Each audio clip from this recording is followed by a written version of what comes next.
ఎవరెవరికైతే ఏ రైతులకైతే ప్రభుత్వం నిర్లక్ష్యానికి గురిగా పడ్డారో లేదా ప్రభుత్వం ద్వారా వారికి న్యాయం జరగట్లేదో లేదా ప్రభుత్వం యొక్క దాడుల వల్ల లేదా దుర్మార్గపు చర్యల వల్ల దుందుడుకు చర్యల వల్ల నష్టపోతున్నారో వారందరూ కూడా వైఎస్ఆర్ కాంగ్రెస్ పార్టీ అధ్యక్షులు జగన్మోహన్ రెడ్డి గారి దగ్గరికి వచ్చి వారి యొక్క బాధల్ని కష్టాల్ని ప్రభుత్వం ద్వారా ఎన్ని బాధలు పడుతున్నారు ఎన్ని ఇబ్బందులు పడుతున్నారు అవన్నీ కూడా గ్రామాల వారీగా వచ్చి కలిసి చెప్తున్నారు. అవన్నీ విన్నటువంటి జగన్మోహన్ రెడ్డి గారు ఆ రైతుల యొక్క ఇబ్బందులు వారి కష్టాలు లేదా మేము ప్రభుత్వానికి అవసరం లేకపోయినా ఉండవల్లి పెనుమాక చుట్టుపక్కల ఆ ప్రాంతాల్లో ఒక 4-5 గ్రామాల్లో ప్రభుత్వానికి అవసరం లేకపోయినా జగన్ గారు రాగానే చెప్పారు రోడ్డు వరకు మీరు ఇచ్చేసేయండి, రోడ్డు కాకుండా ఉంటే మనం న్యాయ పోరాటం చేద్దామని చెప్పారు. ప్రభుత్వానికి అవసరం లేకుండా భూమి తీసుకోవడం అన్యాయం చెప్పడం జరిగింది. పార్టీ కూడా మేము అదే గొంతు మాట్లాడుతున్నాం. కానీ దుర్మార్గంగా కక్ష సాధింపుతో రైతుల యొక్క 3 పంటలు 4 పంటలు పండేటువంటి పొలాలన్నింటినీ కూడా చెరువుల పేరుతో దుర్మార్గంగా తవ్వేయటం, రైతు ఇవ్వకుండా ఉన్నటువంటి పొలం మధ్యలో ఉంచి కేకులాగా చుట్టూ ఉన్నటువంటి ప్రాంతాన్ని మొత్తం మిగతా పొలాల్ని 20 అడుగులు 30 అడుగుల లోతు తవ్వేయటం, ఆ మట్టి అమ్మేసుకోవటం, ఇటువంటి దురాఘాతాలన్నీ జరుగుతున్నాయని చెప్తే ఈ రోజున దానికి లీగల్ కమిటీని అలాగే పొలిటికల్ కమిటీని ఏర్పాటు చేయడం జరిగింది జగన్మోహన్ రెడ్డి గారు. వైఎస్ఆర్ కాంగ్రెస్ పార్టీ తరఫున మీరు వినండి, ఎవరెవరికి ఎవరన్నా ధైర్యం చెప్పాలంటే ధైర్యం చెప్పండి, వారి సమస్యకి పరిష్కారం ఎట్లాగా అధికారులతో మాట్లాడితే వారి సమస్య పరిష్కారం వస్తుందా లేదా న్యాయ పోరాటం చేస్తే వస్తుందా, వారికి ఏం కావాలని కూడా విని చూడమని చెప్పారు. దానిలో భాగంగా ఈ రోజున పెనుమాక సంబంధించినటువంటి గ్రామ రైతులు ఎవరెవరైతే ప్రభుత్వం చేత ఇబ్బందులు పడుతున్నారో సమస్యలు ఎదుర్కొంటున్నారో వారందరూ కూడా వచ్చి మా గ్రామానికి రమ్మని చెప్పని ఆహ్వానించారు. దానిలో భాగంగా ఈ రోజున జగన్ గారు వైఎస్ఆర్ కాంగ్రెస్ పార్టీ ఏర్పాటు చేసిన కమిటీ ఆ గ్రామానికి పెనుమాక అనేటువంటి గ్రామానికి వెళ్లి ఎవరైతే మమ్మల్ని ఆహ్వానించారో ఆ రైతుల ఇళ్లకి వెళ్లి అక్కడే కూర్చుని మాట్లాడాలని చెప్పనేది ఇవాళ ఏర్పాటు చేసుకున్నటువంటి కార్యక్రమం.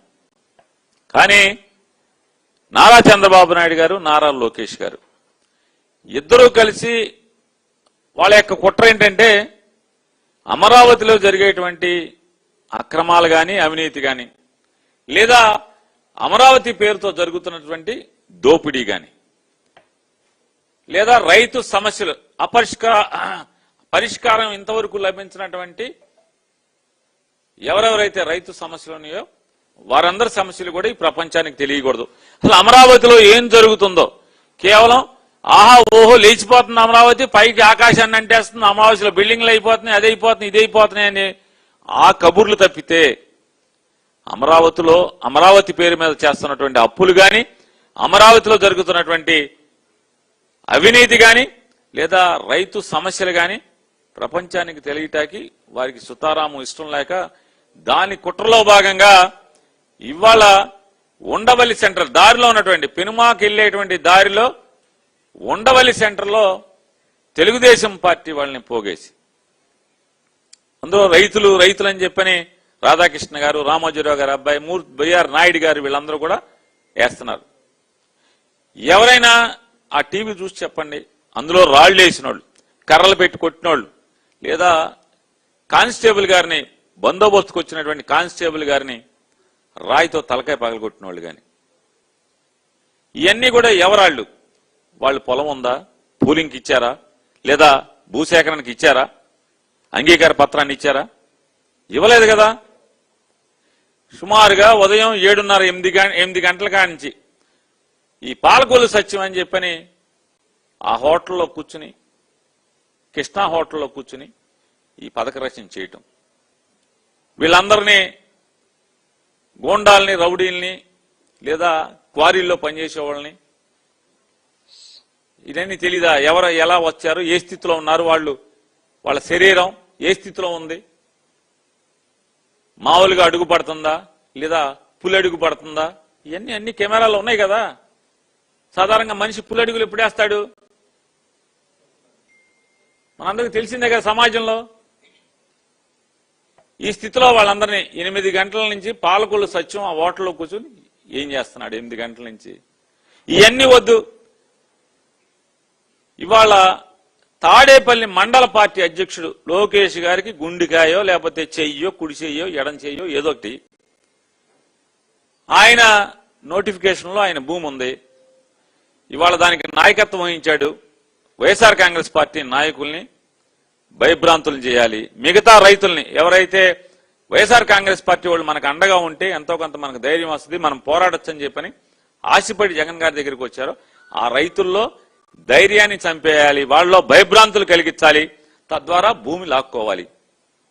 ఈ ఎత్తుగడతో చేసినటువంటి ఈ పన్నాగంలో నాయకత్వం వహించినటువంటి ఈ క్వారీ మనుషుల్ని లేకపోతే పులడుగులు వేసే వాళ్ళని, పులడుగులు మామూలుగా నడిచే వాళ్ళని పులడుగులు వేయించడానికి కావలసిన ఏర్పాట్లు చేసినటువంటి తాడేపల్లి మండల పార్టీ అధ్యక్షుడు ఎందుకు ఇంతవరకు పూలింగ్ ఇవ్వలేదు?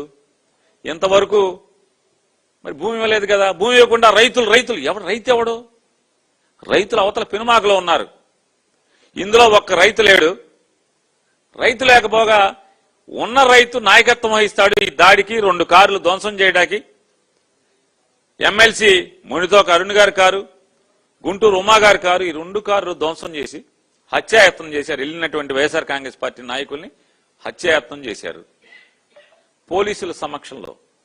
మరీ ప్రత్యేకించి ఆ ప్రాంతపు డిఎస్పీ గారు వచ్చిన దగ్గర నుంచి ఏ స్థాయిలో వాళ్ళకి ఊతం వచ్చింది, ఏ రకంగా అప్పటి వరకు పోలీసులు ఈ అరాచక శక్తుల్ని లేదా రౌడీ మోకల్ని కంట్రోల్ చేస్తుంటే ఏ రకంగా డిఎస్పీ వచ్చి దాన్ని ఇంకా ధ్వంసం రచిన పురుగులకి ఎప్పటిగా చూశాడో మా కళ్ళతో మేము చూసాం, అందరూ చూశారు, అన్ని వీడియోలు సాక్ష్యం ఉన్నాయి. కానిస్టేబుల్ని రాయితో ఇసిరి కొట్టింది కూడా వీడియోలు ఉన్నాయి. ఏది ఎక్కడికి వెళ్ళవు. కాబట్టి ఇవాళ ఈ తండ్రి కొడుకులు మీరెన్ని తప్పుడు పనులు చేసినా, మీ అవినీతి, మీ దుర్మార్గాలు, లేదా అమరావతి పేరుతో మీరు చేస్తున్నటువంటి అకృత్యాలు, లేదా భూమి అవసరం లేకపోయినప్పుడు కూడా ఇవాళ ఉండవల్లి, పెనుమాక, చుట్టుపక్కల గ్రామాల రైతులందరూ కూడా చెప్తున్నారు దారికి రాజధానికి కావాలని దారి ఇచ్చేస్తామని నేను చెప్తున్నారు. కానీ మిగతా భూమి ఎందుకంటే దేనికోసం భూమి? మీరు వ్యాపారం చేసుకుంటాకి, మీరు అమ్ముకుంటాకి తప్పితే